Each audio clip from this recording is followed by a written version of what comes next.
Good morning everybody, and a warm welcome to Beringer. And this is All Roads Lead to Nowhere, and that's the theme for today. And this is part 2 of the layout update. I did a little mini one some few days ago, so this is just the second part of it, and we'll get on with it.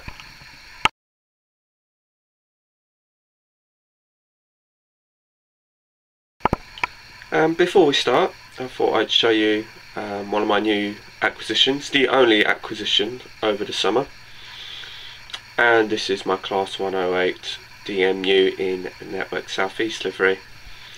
Now, those of you who know my layout for some time know that I've actually got the blue-grey version of this, and she runs like a dream and I love her to bits. And when I originally bought the other one, I did want to get this one at the same time, but I couldn't quite really afford it. So I've managed to get this one off of eBay.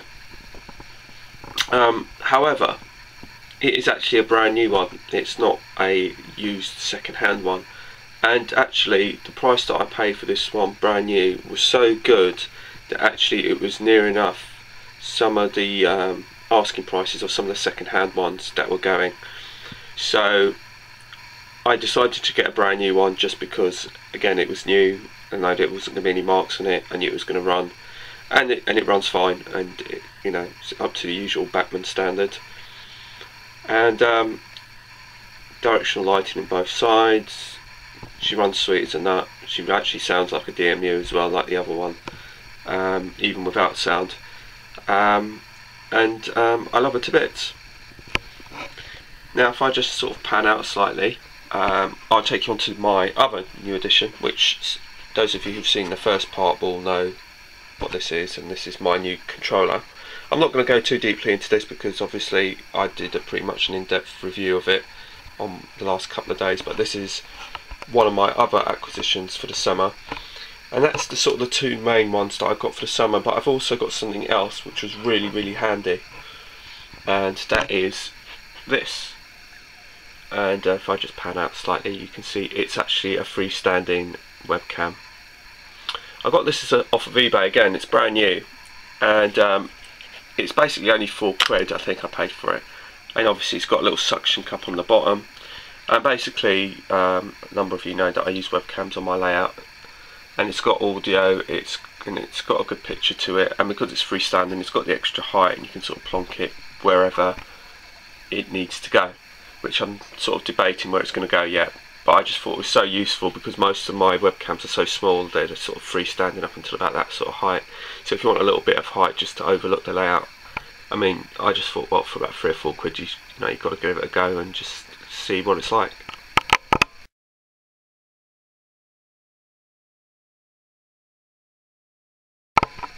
So here we go on to the layout update. And it originally started as the Big Corner project, which then ended up going on to the Very Big Corner project, which now has gone on to All Roads Lead to Nowhere. So originally when I last left you, I did some track work, double track work, and I just reballasted it, and this is still sort of, I think it's still a bit not quite ready yet, but I've reballasted it. So that's the biggest thing. One of the big things, jobs that's been done. Point motor work, like I said to you in the last video, those of you who missed it, because I didn't have any PL10Es, it meant that I had to cut a hole through the baseboard and actually fit the point motors directly to the point itself. It wasn't my preferred choice, but like I said, it does all work, and that's the main thing. And that is basically for all the awkward points that are actually got a point motor, which are all the ones that here that are quite difficult, awkward to get to. So basically this one here, the one behind it, the one behind that, and one right in the freeway point right over by Moorwood. As you can see, if I just stop here for a minute, you can see I haven't actually done much to this bit of it. I've just sort of marked it out because a lot of my time got taken up at the other end of the layout. But I haven't forgotten it because I actually knocked up this little footbridge just out of the scrap that I had left over, offcuts of card, matchsticks, and some offcuts of plastic card. And basically it's just a little footpath. I'm only going to put some more brown on here. I haven't got any more brown, but when I get some more brown I'm going to just sort of lead it off around here so it does look like more like a footpath. But obviously it's just a little bit overgrown, not too much. As you go along, it's still, like I said, done the same here. And it's, like I said, it's all been ballasted, so that's fine. Like I said, at the village I haven't actually done anything. I was meant to do some more. I might be doing some more a little bit this weekend, because like I said, the bulk of the work has been done over at Moorwood Station. And if I just take you over the other side, those of you who might know this layout quite well and been with me for some time will know I had a point just there, and that point was absolutely bugging me, and it's causing me no end of problems. So I decided to then simplify the track work and get rid of that point completely, because it was just so awkward. It was awkward for me to see, awkward for me to get to. And when I did it originally, I thought, well, because I could sort of get my hand to it through the porthole, it wasn't going to be too much of an issue, but it turned out to be a big headache. And that's what's kind of led on to the very big corner project, and onto the All Roads Lead to Nowhere. So we still have the freeway point, but what has changed is the fact that now we have another platform on the left hand side. So I don't know if you remember, but there used to be 3 lines. It's now down to 2. So that took some time to remove the old track work, remove the old ballasting, and then create a new platform for it. And it's all just been painted up. I've actually run out of paint as well. As you can see, I've just bedded it in with some foliage and all the rest of it. So, but there's a lot more detail still to add. I was also having a little bit of trouble between the EMU on the left and the SEP on the right, in terms of, because of the narrow platforms here, there was a bit of scuffing going on between them, so I had to find had to trim it enough in such a way that both could fit in without actually fouling the platforms. So they're now sorted out and done. As we go along, it's all, like I said, the platforms go all the way along, and this is what's like really taking the time. It's nowhere near finished. The edging still needs doing, it still needs painting, and we also come back to here.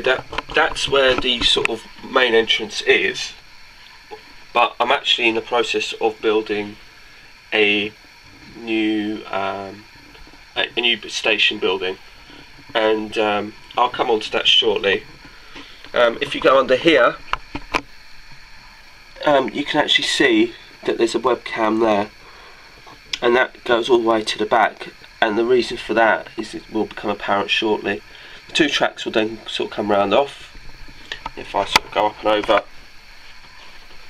I also created this little girder bridge and weathered that.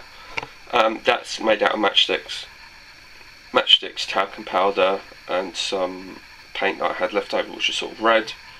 The top bits here that I had, which is these bits here, are some of the riveted sections that I had from actually a proper girder bridge which I bought, but those were some of the offcuts left over, so I used those. This bit of paper here, brick paper, was from one of the Metcalf kits that I had left over. And then as we come down, you'll see that actually there's more with platform 5, and we're still in the process of building that. This is some card, and that's going to be a retaining wall when that's done, and that's going to be ballasted. And basically, because of the fact that I can see where the trains end. If I pull back, you can see how far this comes now. And basically, platform 5 can take a 4-car EMU. That's what it's sort of designed for, to take a 4-car EMU. And that will get painted up, but I've run out of paint. And that will take 4-car EMU. and that will be painted up in the same grey as the rest to marry that up. I've also run out of ballast, which is why I haven't ballasted this bit either, so I need to get some more of that. And basically these two platforms here, which is platform 3, platform 4, will take up to 7 cars, 7 coaches I should say, plus the loco. So it is a real big length that runs along here.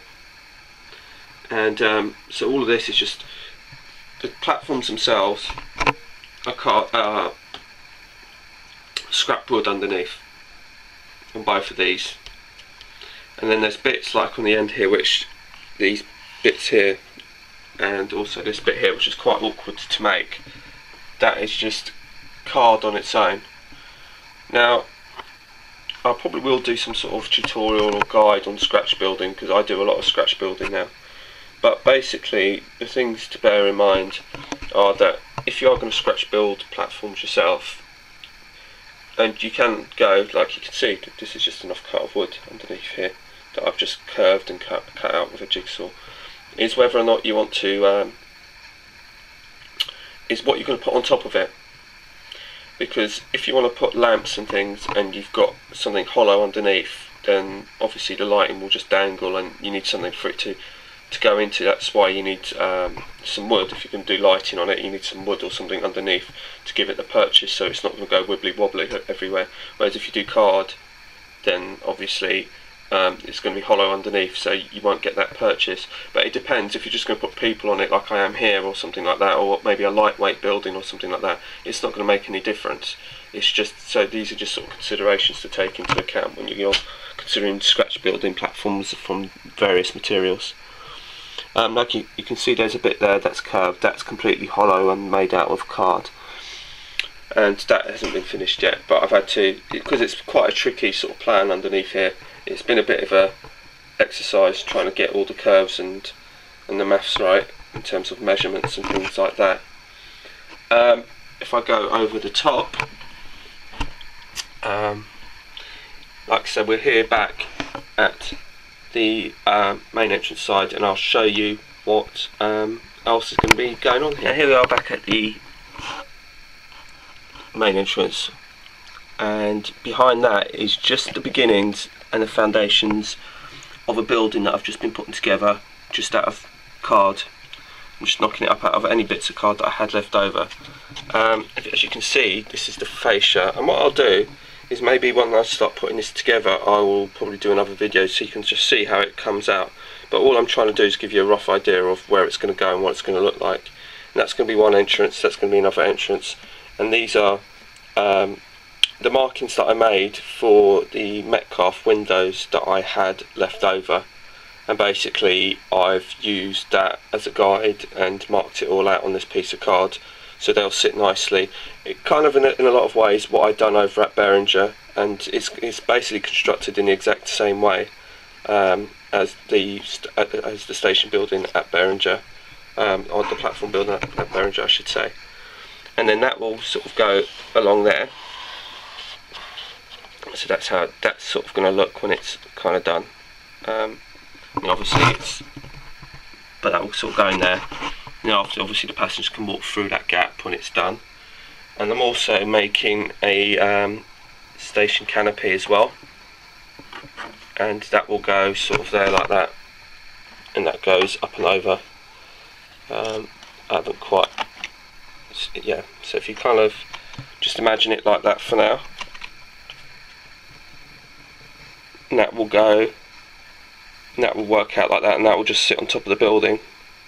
Then obviously, like I said, I've got some other bits and pieces to use, so I'm just working that out. I haven't quite finalised it, but it's very easy to do your own scratch building and work with card and everything. I go through card like it's going out of fashion, to be truthful with you.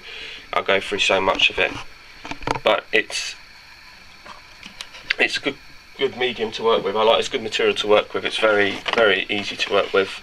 It doesn't make a huge amount of mess. You don't have to go around, using thinners and spirits and everything to clean up your fingers and clean everything up and all the rest of it. So it's very easy to do that kind of thing. Now if I just show you This is the actual canopy itself. If I overlay it on top of the platform building, I bait on top of the platform, you can see it's roughly the same sort of, and I just took that as a template to create the canopy, so I know I've got the right curvature. And then obviously I've cut this gap for recess for where the footbridge goes through.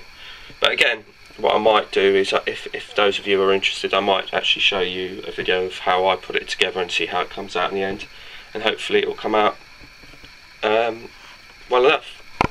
So whilst I'm here, one of the other little odd jobs I've been doing is a little bit of housekeeping, and basically I've done a lot of the foliage along the branch line here. So all the way down, I've now kind of filled in the gaps, as it were. So that was a little odd job that I've been doing. And also down the other end where the through-A point is, I've also added some foliage and stuff like that, just to blend that in a bit better. So there's been some greenery work done as well.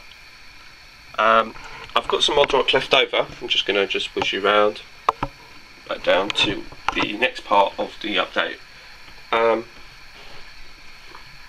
And as we reverse, so that's the end of Moorwood Station.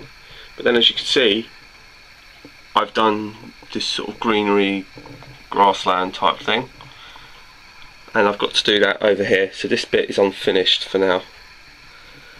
So if you can see, all of this is going to be ballasted now. Marry that up with the rest of the layout, link that all up. The platforms will be painted in the grey to again link that up. And basically, if you turn around here, this is linked up with these two hinges, and I'm going to build another bridge to basically go over and disguise these two hinges so you won't actually see them. And then we go on to the next bit,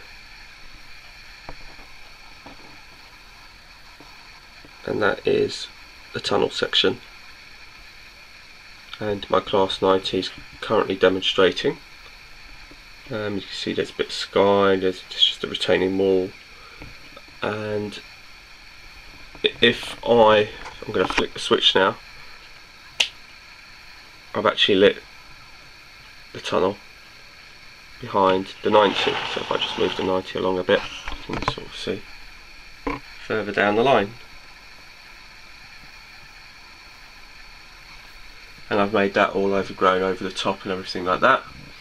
And the reason why I say all roads go to nowhere, because currently this is where it finishes, and essentially what's going to happen is this is actually the main fiddle yard, well, the mini fiddle yard that was here, there is no more, so that's all going to basically go into the main fiddle yard. So basically I'm going to create another link between the end of this tunnel back to the main fiddle yard, which I haven't done yet. So essentially it will become almost like a loop all the way around and back. So it will start from the main fiddle yard, come all the way around, and it can either come via Moorwood or come via Beringer and back to the main fiddle yard. So this is where a lot of the time's been taken, so you can see just how much effort's been put into this over the last couple of weeks. I mean, it's nowhere near finished, but I can see the light at the end of the tunnel. Sorry, so to speak. So yeah, so thanks for watching. Feel free to comment and subscribe. I've been babbling long enough, and take care. And what I'm hoping to do is actually, if I'll just move this a bit, I'll just sort of rest it. What I'm hoping to do is I'm hoping to possibly at some point along here, I'm going to be, see my finger here on the left, put some more bushes and possibly put a signal in there as well. And so this is going to be like a two-way stretch. So anyway, thanks for watching. Feel free to comment and subscribe as always, and I will love you and leave you and speak to you soon. Bye for now.